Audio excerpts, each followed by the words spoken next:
ഇറാനുമായി ഒരു യുദ്ധം സത്യമായി ഉണ്ടായിരിക്കും, യാതൊരു സംശയവും വേണ്ട. അത് നടന്നേ തീരും. അത് വളരെ താമസിയാതെ നടക്കുകയും ചെയ്യും.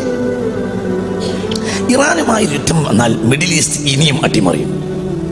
മിഡിൽ ഈസ്റ്റ് അട്ടിമറിഞ്ഞാൽ നമ്മുടെ സാമ്പത്തിക സ്രോതസ് മുഴുവനും നശിച്ചു. അതുകൊണ്ട് എക്കണോമിക്കൽ സിസ്റ്റത്തെ കൃത്യമാക്കാൻ നമ്മൾ പഠിക്കണം.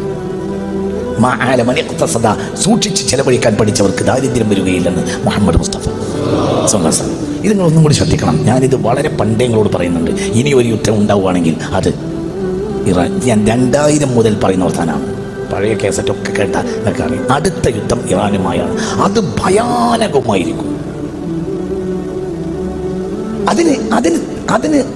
അതിനാരാ ചെയ്യുക? അതിന് മറ്റുള്ളവരാണ് ചെയ്യുക. എന്തുകൊണ്ട്? ഒരു നഷ്ടവും അവർക്കില്ല. നഷ്ടം ആർക്കാണുള്ളത്? പറ, ആർക്കാ നഷ്ടം സംഭവിക്കുക? മുസ്ലിമീങ്ങൾക്ക്. ഇറാൻ ഇനി ഒരിക്കലും അമേരിക്കയെ തിരിച്ചടിക്കില്ല.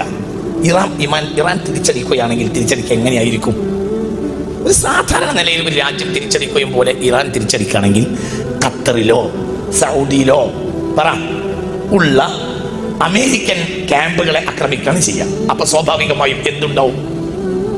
ആ രാഷ്ട്രം ആ പക്ഷത്ത് ചേരും. ഇത് നടക്കൂലേ? നടക്കും. നടന്നേ തീരും. ഇറാനുമായി യുദ്ധം അനിവാര്യമാണ്. അത് നടന്നേ തീരും. അത്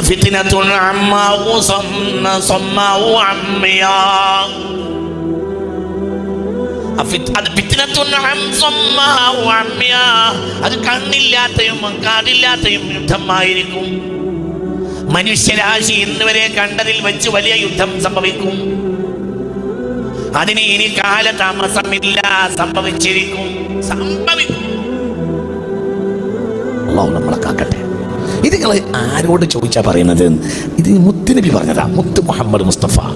ഞാൻ കുറേ കാലങ്ങളായി നിങ്ങൾ കുറേ കാര്യങ്ങൾ പറയാറുണ്ട്. അതങ്ങനെ തന്നെ നടക്കാറുണ്ട്. അതൊരു കവടി നേരത്തെ പറയുന്ന വർത്താനല്ല.